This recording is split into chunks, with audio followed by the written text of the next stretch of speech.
اهدنا الصراط المستقيم. Assalamualaikum warahmatullahi wabarakatuh. Innal hamdalillah nahmaduhu wa nasta'inuhu wa nastaghfiruh wa na'udzu billahi min shururi anfusina wa min sayyiati a'malina. May yahdihillahu fala mudilla lahu wa may yudlilhu fala hadiya lahu. Asyhadu an la ilaha illallah wahdahu la syarika lah wa asyhadu anna Muhammadan abduhu wa rasuluh. Allahumma salli wa sallim wa barik ala habibina wa syafi'ina wa maulana Muhammadin wa ala alihi wa sahbihi ajma'in. Fa ya ibadallah, usikum wa nafsi bitaqwallah wa ta'atihi faqad fazal muttaqun. Wa qala Allah ta'ala fi kitabihil karim, ya ayyuhalladzina amanu taqullaha haqqa tuqatih wa la tamutunna illa wa antum muslimun. Shadaqallahul azim. Kaum muslimin rahimakumullah, di dalam surah Ar-Ra'd ayat 23 sampai 24 Allah berfirman, Jannatu adni yadkhulunaha wa man salaha min abaihim wa azwajihim wa dhurriyyatihim wal malaikatu yadkhuluna alaihim min kulli bab salamun alaikum bima sabartum fa ni'ma uqbaddar.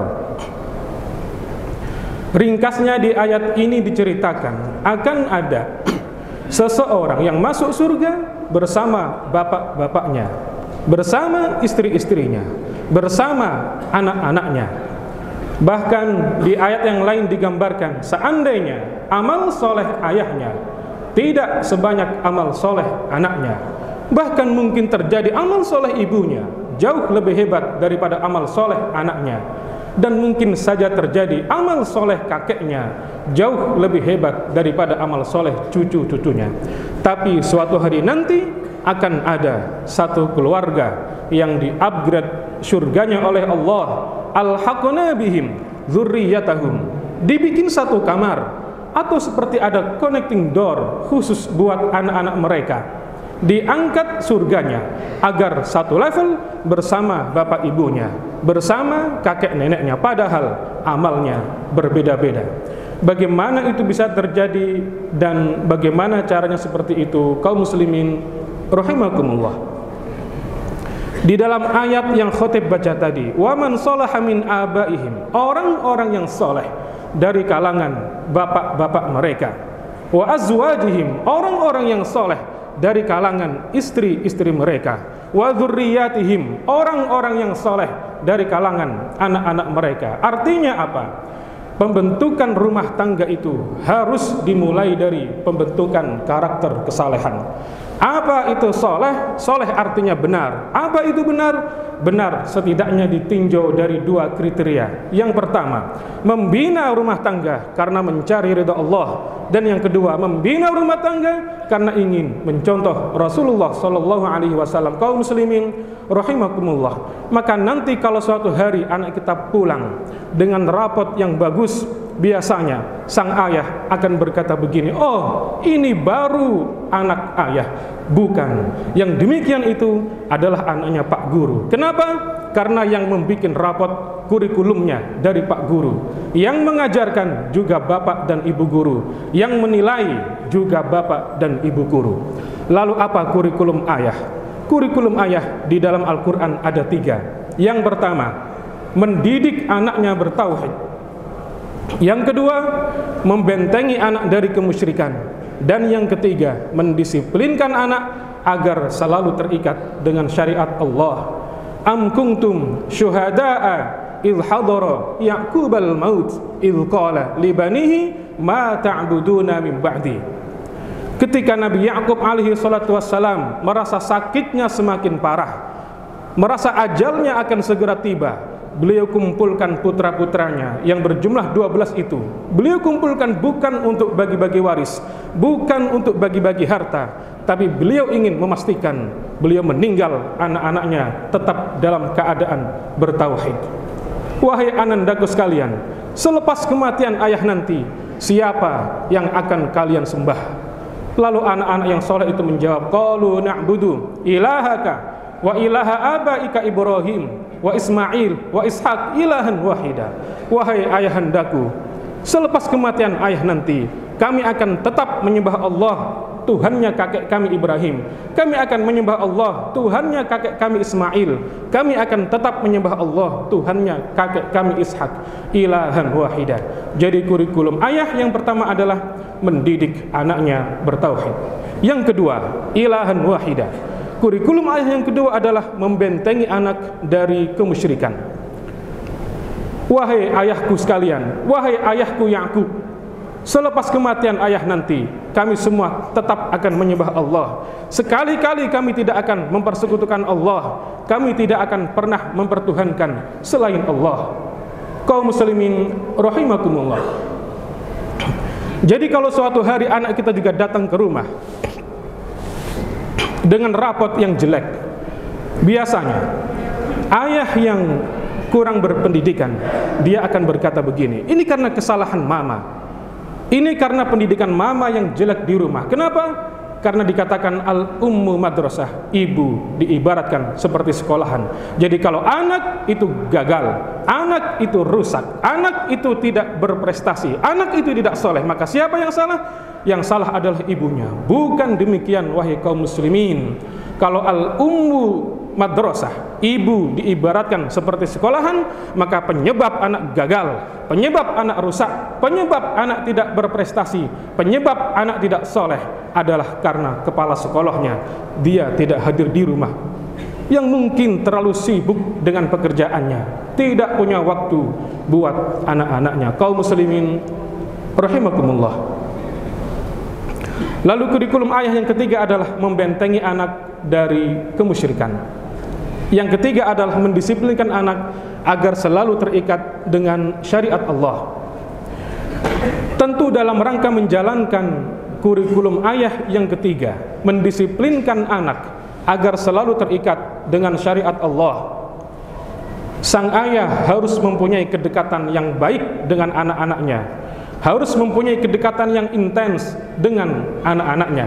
Lihat dialog harmonis antara ayah dan anak di sini, antara Yakub sang ayah dengan Yusuf sang anak alaihi salatu wassalam. Idh qala Yusufu li abihi ya abati inni ra'aitu ahada asyara kaukaba. Dan renung-renungkanlah ketika Yusuf berkata kepada ayahnya, ya abati, bukan ya abi. Ya abi, wahai ayahku.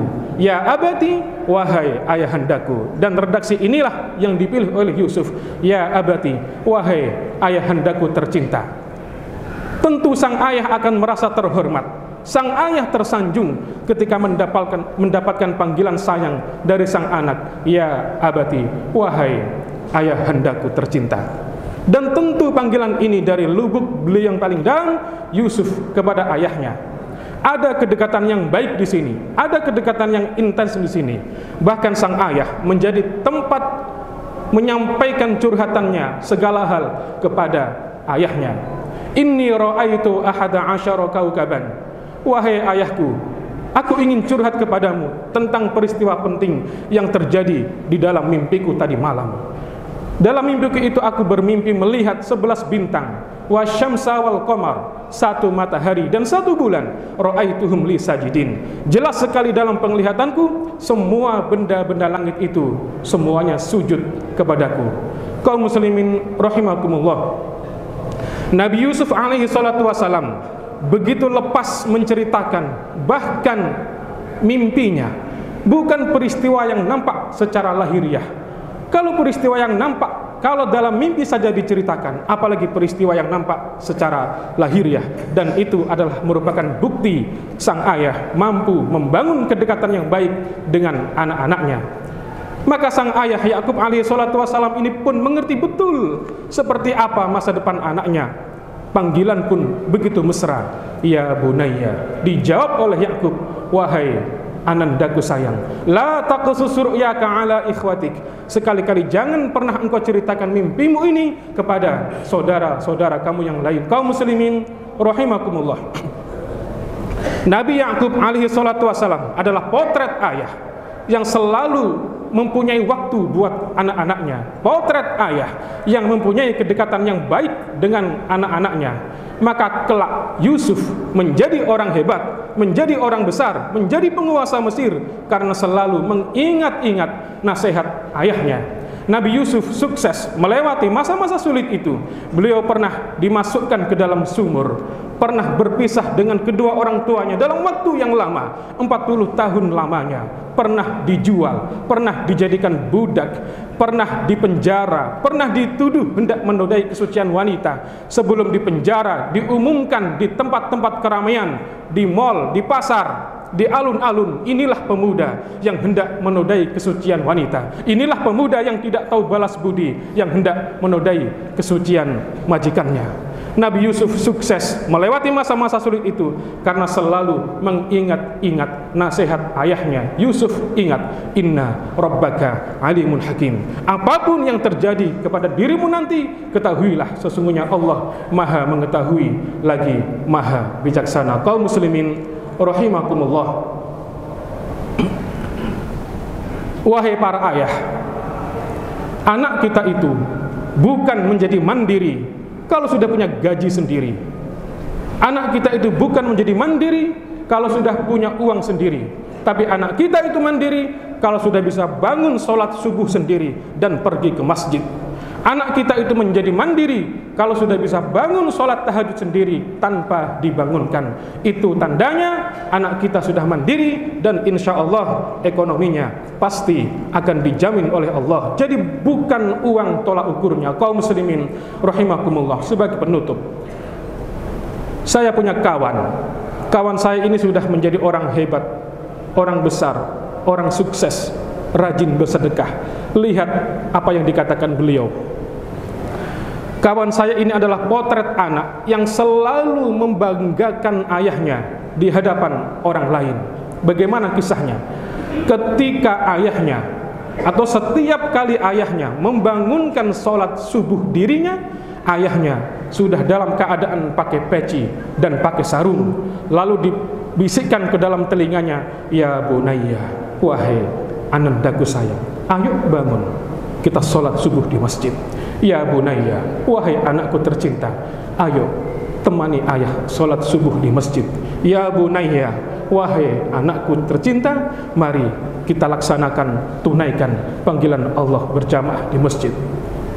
Dan ketika kawan saya ini hendak ke kamar mandi, dia lihat di atas sajadah ayahnya ada sebidang Al-Quran. Itu artinya ayahnya sudah sholat malam dan ayahnya sudah membaca Al-Quran, dan itu tidak pernah bisa dilupakan oleh anak lelakinya. Maka jadilah dia orang besar, jadilah dia orang hebat dan orang yang soleh, orang yang taat kepada Allah karena selalu mencontoh ayahnya.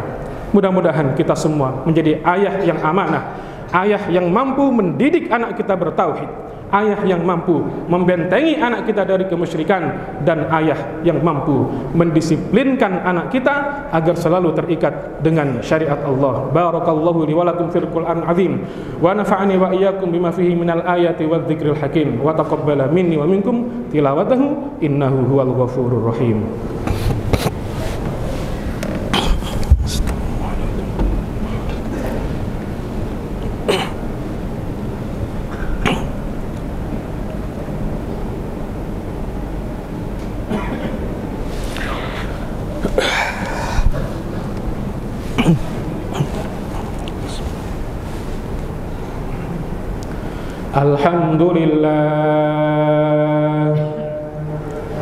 Alhamdulillahilladzi khalaqas samawati wal ard wa ja'alal dhulumati wan nur thumma alladhina kafaru bi rabbihim ya'dilun Huwallazi khalaqakum min tinin thumma qada ajalan wa ajalun musamman 'indahu thumma antum tamtarun.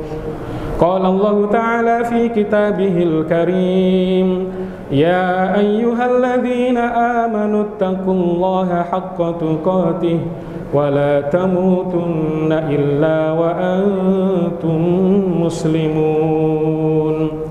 Innallaha wa